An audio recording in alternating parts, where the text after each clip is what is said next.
이 시간에 우리가 함께 나눌 말씀은 요한계시록 16장 17절에서 21절 말씀까지 우리 함께 읽겠습니다.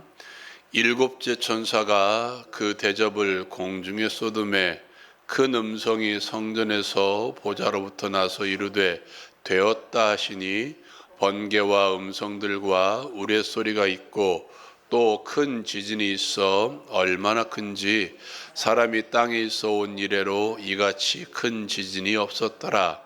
큰 성이 세 갈래로 갈라지고 만국의 성들도 무너지니 큰 성 바벨론이 하나님 앞에 기어가신 바 되어 그의 맹렬한 진노의 포도주 잔을 받음에 각 섬도 없어지고 산악도 간데 없더라. 또 무게가 한 달란트 되는 큰 우박이 하늘로부터 사람들에게 내림에 사람들이 그 우박의 재앙 때문에 하나님을 비방하니 그 재앙이 심히 크미러라. 아멘. 이 계시록이라는 성경의 이 설교가 소위 그러니까 먹힌다고 해야 되나요? 사람들이 잘 알아들을 때에는 힘들 때입니다. 어떤 나라의 큰 위기 가운데 있을 때, 또 핍박 가운데 있을 때 계시록에 대한 말씀이 잘 들어옵니다. 그래서 실제로 우리나라도 일본 놈들이 다스릴 때 그때 계시록 설교가 아주 많았습니다. 왜냐하면 아무리 봐도 여기에는 뭐 소망이 없었거든요. 그러니까 주요 메시지가 저 피안의 세계 하나님 나라 천국을 바라보자 하고 많이 외쳤습니다. 근데 오늘날에는 계시록에 대한 재앙을 설교하고 이 재앙의 의미를 설교하면 그게 뭐 이렇게 다가옵니다. 왜 그렇습니까? 너무 평안해요. 너무 잘 살고 있고 또 이 하나님의 재앙이 임할 것이라는 상상을 할 수 없을 정도로 우리의 삶의 뭐 신앙도 삶도 편안하고 평안까지 있어서 계시록 설교하면 오히려 사람들이 이상하게 봅니다. 그렇죠. 여러분 생각해 보십시오. 갑자기 평안하다 할 때 하늘에서 뭐가 떨어지고 또 산낙이 간 데가 없고 온통 이 땅이 뒤집어진다면 누가 믿겠습니까? 아무도 안 믿을 거예요. 계시록에 대한 이 재앙을 선포하면 사람들은 그저 쉽게 귀를 막아버리고 안 듣고 글쎄 이런 일이 있을까? 라고 생각할 수 있을 것입니다. 그러나 기억할 것은 이 인류 역사가 시작된 이후로 이 계시록에 등장하는 이 재앙들이 끊임없이 있어 왔습니다. 흔히 말하는 오늘 말씀 가운데 등장하는 지진도 있었고 기근도 있었고 다 있었지 않습니까? 전염병도 있었고 또 우리가 살펴보겠습니다만 우리 어르신들 어렸을 때 생각해 보십시오. 똑같이 가난했습니다. 그죠? 근데 세상 끝날이 다가오면 다가올수록 나타나는 현상 가운데 하나가 뭐냐면 부익부 빈익빈 현상입니다. 부자는 끊임없이 부자되고 가난한 사람들은 먹을 것이 없어지고 또한 신앙이라는 이름으로 이제 뭘 할 수 없으니까 가난해지죠. 그러니까 먹을 것을 걱정하는 그런 시대가 온다고 이야기합니다. 이거 틀림없는 사실일 것입니다. 계시록에는 또 이 세 가지 재앙의 모습이 있죠. 인재앙, 나팔재앙, 그리고 오늘 저와 여러분 읽었던 16장에 기록된 대접재앙입니다. 이것을 그림화하면 이렇게 됩니다. 인재앙의 7번째 인재앙 안에 나팔재앙이 포함되어 있고 그리고 7번째 나팔재앙에 7 대접재앙이 포함되어 있습니다. 그러니까 7 나팔재앙과 7 대접재앙은 7인 되었을 때 나타났던 재앙에 다 포함되어 있다는 것이죠. 그리고 특별히 저와 여러분 읽었던 이 16장의 이 대접재앙을 포함하는 16장 전체에 이제 7 대접재앙이 등장하거든요. 이 재앙은 이제 전면적인 재앙입니다. 그러므로 뭐 인류 역사가 진행되는 동안 나타났던 어떤 현상들이 아니라 어쩌면 마지막 때가 임박했을 때 나타날 수 있는 재앙들을 그려주고 있는 게 바로 이 일곱 대접 재앙입니다. 이 보시면 나중에 16장을 전체 한번 읽어보십시오. 이 재앙이 점점 더 점진되어지고 마지막에는 이 큰 성 바벨론, 사단의 나라라고 이야기합니다. 그 나라에 집중되어 있습니다. 하나님의 진노의 재앙은 땅에 있는 짐승을 따르는 모든 자들에게 임할 것입니다. 그리고 바다 가운데도 쏟아져 바다의 모든 생물들이 다 죽어나갈 것입니다. 그리고 강과 물 근원에 쏟아져 모든 물들은 피가 될 것입니다. 어쩌면 물이 귀한 시대, 그런 시대가 분명히 올 것입니다. 또 바다의 모든 생물들이 죽기 때문에 결국 뭐예요? 먹을 것이 없어지는 시대가 올 것입니다. 그리고 해에게 쏟아져 사람들을 불로 태울 것입니다. 여러분, 이 재앙은 오히려 더욱더 간단합니다. 우리가 흔히 하는 말이죠. 요즘에 보면 올해보다 내년이 덥다. 내년 되면 또 뭐라고 이야기할까요? 내후년이 덥다 이렇게 이야기할 것입니다. 학자들이 말하기를요, 지금 있는 이 지구의 위치에서 태양으로 1m만 더 가면 이 지구가 불타버린대요. 이 지구가 불타버린대요. 여러분, 그리고 모든 멸망의 근원인 짐승의 왕좌에, 그러니까 이 땅을 하나님을 믿지 못하게 하는 그 세력들의 왕좌에 쏟아져 짐승을 따르는 모든 나라가 어두워질 것이며 사람들이 아파서 자기 혀를 깨물 것입니다. 막 이 고통에 못 이겨서 그렇게 된다는 것이죠. 그렇다면 짐승과 그 추종자들이 가만히 있을 것인가? 하나님처럼 살아갔던 큰 권력을 가지고 큰 힘을 가지고 이 땅을 다스려갔던 그 짐승을 대변하는 그 세력이 가만히 있을 것인가? 그렇지 않죠. 자기의 추종자들을 모아서 전쟁을 할 것입니다. 그런데요, 성경은 분명히 말합니다. 하나님의 심판을 막을 수 있는 것은 아무것도 없다라고 이야기합니다. 그리고 마지막 7째 천사가 이렇게 이야기하죠. 공중의 소돔에 큰 소리 나서 이 땅에 큰 지진이 날 것이다 라고 선언하고 있습니다. 큰 성 바벨론도 각 섬도 각 산도 이 땅의 모든 땅덩어리가 온데가 없어진다라고 오늘 저와 여러분 읽었던 20절 말씀에 말씀하고 있습니다. 그리고 하늘에서는 무게가 한 달란트나 되는, 이게 한 50kg 정도, 60kg 정도 됩니다. 생각해 보십시오. 50kg, 60kg 정도 되는 우박이 떨어진다고 이야기합니다. 어떻게 될까요? 여러분, 이렇게 한번 상상해 보십시오. 첫째 대접대왕부터 7째 대접대왕까지 막 쏟아지면 어떻게 할까요? 뭔가 잘못되었다?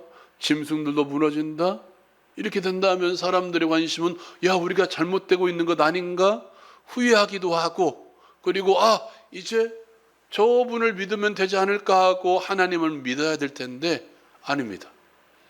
전혀 다른 방향으로 흘러가고 있습니다.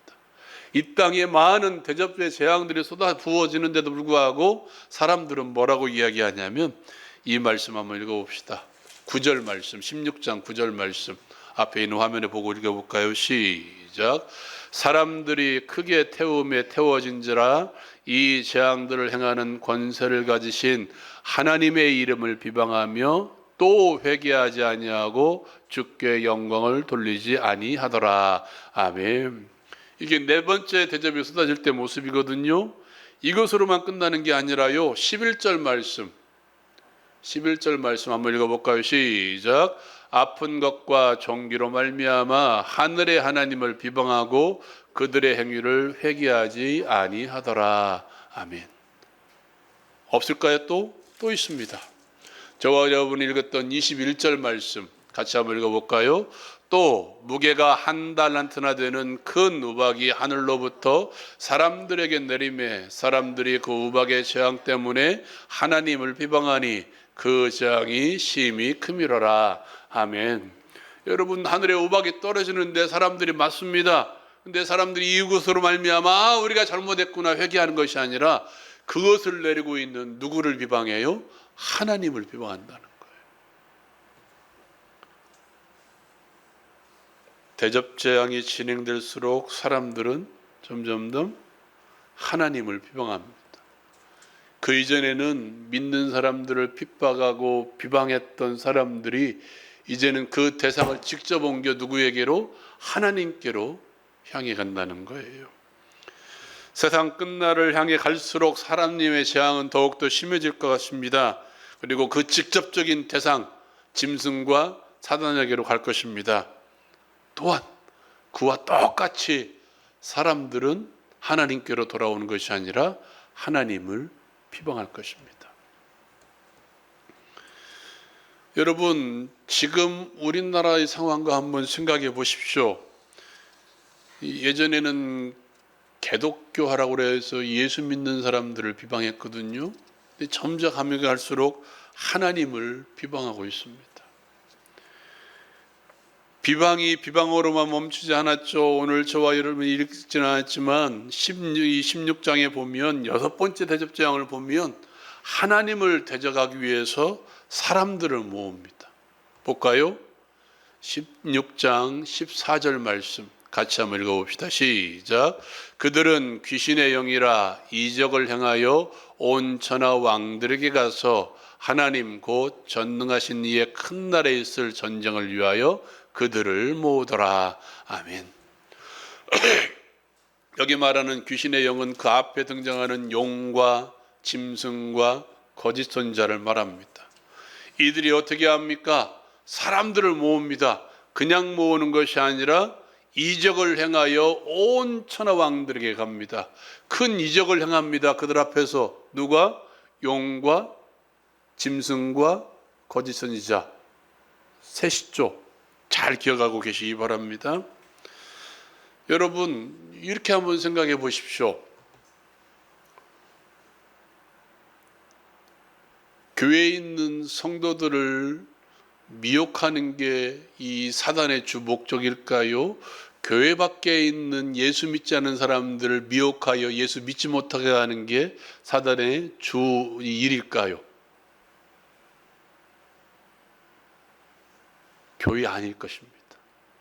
그렇다면 사단이 교회 밖에서 막 교회를 핍박하고 이렇게 하면 사람들이 더 쉽게 넘어올까요? 아니면 교회 안에서 사람들을 미혹할 때 더 쉽게 넘어올까요? 교회 아닐 것입니다. 교회 밖에서 막 각종 핍박하는 것보다 교회 안에서 그렇게 하는 게 사람들을 유혹하는 게 더 쉬울 것입니다. 그렇다면 이렇게 생각하십시오. 지금도 사단은 어디에 있다? 교회 안에 있다. 그렇다면 그 사단이 예수 안 믿는 모습으로, 잘 안 믿는 모습으로 있을까요? 어떨까요? 신앙생활을 잘하는 모습으로 있을 수도 있다는 것입니다. 그리고 교회에서 주된 업무를 맡은 사람일 수도 있다는 거예요. 사단의 동조자가 목사일 수도 있고 장로일 수도 있고. 여러분, 말씀 한 구절 읽어볼까요? 이 17장 8절입니다. 한번 읽어보십시오. 시작. 전에 있었다가 지금은 없으나 장차 무정행으로부터 올라와 멸망으로 들어갈 자니. 여러분, 요한계시록 1장에 보면 예수님의 모습에 대해서, 하나님의 모습에 대해서 이렇게 이야기합니다. 전에도 계셨고 지금도 계시고 장차 오실 자. 이 말씀 다시 한번 봅시다. 전에도 계셨고 지금도 계시고 장차 오실 자. 사단에 대해서 뭐라고 이야기합니까? 시작. 전에 있었다가 지금은 없으나 장차 무적행으로부터 올라와 멸망으로 들어갈 자. 비슷하지 않나요? 조금은 다르지만 비슷한 모습이지 않나요? 아까 말했던 귀신의 영이 어떻게 있습니까? 용과 짐승과 거짓 선지자 셋. 교회에서 셋 이야기하면 가장 먼저 등장하는 게 뭔가요? 성부 하나님, 성자 예수님, 성령 하나님. 흡사하지 않습니까? 부족하지만 흡사한 모습. 사랑하는 여러분, 요한계시록에 보면 우리가 잘 아는 짐승의 숫자가 등장합니다. 뭐였죠? 666. 왜? 777이라는 완전한 숫자에 하나 빠진 666. 그것도 3번의 반복. 다 어떤 모습인가요? 하나님의 모습을 흉내내고 있습니다. 사랑하는 여러분, 이렇게 하나님의 모습을 흉내내고 있다면 가장 먼저 미혹받을 사람이 누군가요? 예수 안 믿는 사람인가요? 예수 믿는 사람들입니다. 그렇다면 그들은 지금도 양의 가발을 쓴, 양의 탈을 쓴 이리처럼 우리를 미혹하고 있다는 것입니다.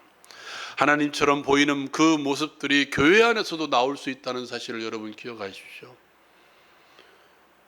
그러나 분명한 사실이 하나 있습니다. 그들이 하나님을 비방하고 하나님의 이름을 들먹거리면서 성도들을 미혹하고 마치 자신들이 하나님인 것처럼, 마치 자신들이 하나님을 잘 섬기는 거짓 선자인 것처럼 많은 이적을 통해서 사람들을 미혹하고 그들의 능력을 가지고 전쟁을 준비할지라도, 하나님을 대적하여 일어날지라도 그들은 주님의 오심을 알아채지 못한다는 것입니다. 말씀 한번 읽어볼까요? 15절 말씀입니다. 같이 읽겠습니다. 시작. 보라, 내가 도둑같이 오리니 누구든지 깨어 자기 옷을 지켜 벌거벗고 다니지 아니하며 자기의 부끄러움을 보이지 아니하는 자는 복이 있도다. 아멘. 성경에 끊임없이 강조하고 있죠. 내가 뭐같이? 도둑같이 온다는 거예요. 여러분, 도둑이 언제 오는지 아는 사람 있나요? 평안하다 평안하면 도둑이 온다고 생각할까요? 뭔가 아무 일이 없으면, 나의 삶 가운데 뭔가 아무 일이 없으면 도둑이 온다고 생각하나요? 그렇지 않을 것입니다. 도둑은 불시에 옵니다. 어쩌면 내가 이 도둑이 온다는 것을 모르는 것처럼 또 도둑이 올 때도 있습니다. 내가 전혀 눈치채지 못할 때 도둑이 찾아온다는 것이죠. 그리고 그들을 향한 심판은 순식간에 이루어질 것입니다. 사랑하는 여러분, 오늘 성경은 우리에게 이렇게 들려줍니다. 다시 한번 15절 읽어봅시다. 시작. 보라, 내가 도둑같이 오리니 누구든지 깨어 자기 옷을 지켜 벌거벗고 다니지 아니하며 자기의 부끄러움을 보이지 아니하는 자는 복이 있도다. 아멘. 사랑하는 여러분, 그 누구든지에 누구도 포함되어 있습니까? 나도 포함되어 있습니다. 예수 믿는 사람도 포함되어 있습니다. 도둑같이 오는 그 현실 가운데 누구도 포함되어 있어요. 나도 포함되어 있어요. 주님이 언제 오실지 아는 그리스도인들은 아무도 없어요. 어떤 사람들은 주님이 이때쯤 오실 것이다 말하는데, 예, 그거 다 몰라요. 그렇다면 우리에게도 우리 예수님께서는 도둑같이 올 것입니다. 평안하다 할 그때 오십니다. 전혀 주님이 다시 오실 것 같지 않은 그 상황 가운데 주님은 오실 수도 있습니다. 어쩌면 우리가 마지막 재앙이라고 느끼지 못하는 그 순간에 우리 예수님께서 다시 오실 수 있습니다. 이때는 안 오겠지 하는 그 순간에도 주님은 우리에게 다시 오실 수도 있습니다. 아무도 모릅니다. 그렇다면 어떻게 할 것인가가 문제입니다. 그 도둑같이 오시는 그 주님에 대해서 우리가 어떻게 할 것인가? 오늘 16장 15절은 이렇게 이야기합니다. 누구든지 깨어 자기 옷을 지켜 벌거벗고 다니지 아니하며 자기의 부끄러움을 보이지 아니하는 자는 복이 있도다라고 이야기합니다. 사랑하는 여러분, 우리의 부끄러움이 무엇입니까? 사랑하는 여러분, 창세기 3장에 보면 아담과 하와가 죄를 범하고 선악을 알게 하는 나무의 과실을 먹고 난 다음에 가장 먼저 깨달은 게 뭡니까? 수치감입니다. 하나님의 말씀을 어겼을 때 그들이 가장 먼저 체험한 것이 바로 부끄러움입니다. 부끄러움. 그래서 어떻게 하나요? 이 입을 가리켜, 이 나뭇잎을 가지고 자기 부끄러움을 가렸잖아요. 그렇다면 여기에 자기의 부끄러움은 무엇입니까? 우리의 죄입니다. 말씀 한 구절을 볼까요? 요한계시록 7장 14절 말씀 같이 한번 읽어봅시다. 시작. 이는 큰 환난에서 나오는 자들인데 어린 양의 피열에 그 옷을 씻어 희게 되었느니라. 아멘. 우리의 부끄러움을 가릴 수 있는 유일한 길이 무엇입니까? 오늘 말씀에 이렇게 이야기합니다. 어린 양의 피에 그 옷을 씻어 희게 되는 것. 우리의 죄를 가릴 수 있는, 우리의 부끄러움을 가릴 수 있는 유일한 것은 어린 양의 피밖에 없다는 거예요. 예수 그리스도의 십자가가 우리의 죄를 사해 줍니다. 예수 그리스도의 십자가를 믿을 때 우리가 죄 사함을 얻습니다. 이거밖에 없어요. 이것이 흰 옷입니다. 말씀 한 구절을 볼까요? 로마서 13장 12절 같이 읽겠습니다. 시작. 밤이 깊고 낮이 가까웠으니 그러므로 우리의 어둠의 일을 벗고 빛의 갑옷을 입자. 로마서 13장 14절 말씀 시작. 오직 주 예수 그리스도로 옷 입고 정욕을 위하여 육신의 일을 도모하지 말라. 아멘. 우리가 입어야 되는 하나의 옷, 예수 그리스도라는 옷입니다. 또 읽어볼까요? 갈라디아서 3장 27절 말씀 같이 읽겠습니다. 시작. 누구든지 그리스도와 합하기 위하여 세례를 받은 자는 그리스도로 옷 입었느니라. 아멘. 누구든지 그리스도와 합하기 위하여 세례를 받은 자는 나는 죽었습니다. 나는 죄로 말미암아 죽었습니다. 라고 회개하는 자는 예수 그리스도를 통해서 죄 가운데 노임받은 자는 죄에 대해서 죽은 자는 그리스도로 옷 입었다라고 이야기합니다. 사랑하는 여러분, 우리가 입어야 될 옷은 오직 예수 그리스도라는 옷밖에 없습니다. 그리스도로 부장하는 것밖에 없습니다. 사랑하는 여러분, 우리의 옷에 대해서 에베소서에 보면 하나님의 전신갑주라고 이야기합니다. 그 말씀들을 다 따라가 보십시오. 누구와 연관되어 있습니까? 예수님과 연관되어 있습니다. 우리를 부장할 수 있는 유일한 길, 예수처럼 되는 것입니다. 예수님을 닮아가는 것입니다. 그리스도에게까지 자라는 것입니다. 우리의 몸에서, 우리의 삶에서 예수 그리스도만 드러나는 것밖에 없습니다. 예수님의 모습으로 바뀌어 가는 것입니다. 오직 그리스도의 다른 것을 따르지 않는 것입니다. 오직 예수 그리스도를 믿는 믿음으로 나아가는 것입니다. 그거밖에 없습니다. 다른 길은 없습니다. 다른 길은 없어요. 그리스도를 믿는 믿음의 삶으로 내가 죽고 그리스도만 사는 것밖에 없어요. 그래야 우리가 도둑같이 오시는 주님임에도 불구하고 우리가 당당히 주님 앞에 설 수 있습니다. 이러한 자들만의 주의 재림의 날에 구원하는 추수에 동참하게 될 것입니다. 오직 어린 양의 피로 죄 씻음 받고 오직 예수 그리스도로만 옷 입을 수 있는 우리 모두가 되기를 주님의 이름으로 축원드립니다.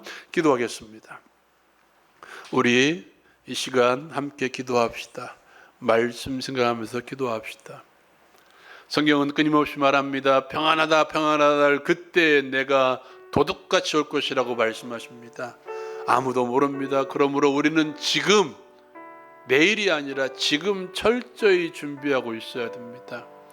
그 방법은 하나입니다. 어린 양의 피에 그 옷을 씻어 희게 되는 것, 또 어린 양 대신 예수 그리스도로 옷 입는 것, 예수 그리스도를 믿는 믿음으로만 살아가는 것입니다. 내가 죽고 예수가 사는 것, 예수 나를 위해서 십자가를 지신 예수 그리스도만을 믿고 사는 것, 다른 것 따라서는 안 됩니다. 이제는 예수님을 따라가는 우리가 되게 해달라고, 아무든지 나를 따라오려거든 자기를 부인하고 자기 십자가를 지고 나를 따를 것이라는 말씀대로 예수만 따라가는 우리의 삶이 되게 해달라고 기도합시다. 육신의 질병이 있습니까? 마음에 무거운 짐이 있습니까? 기도합시다. 주께서 이 시간 가운데 노임받게 하실 것입니다. 질병이 떠나가게 하실 것입니다. 이 시간 주여 한번 힘있게 부르짖고 우리 함께 이 제목을 놓고 기도합시다.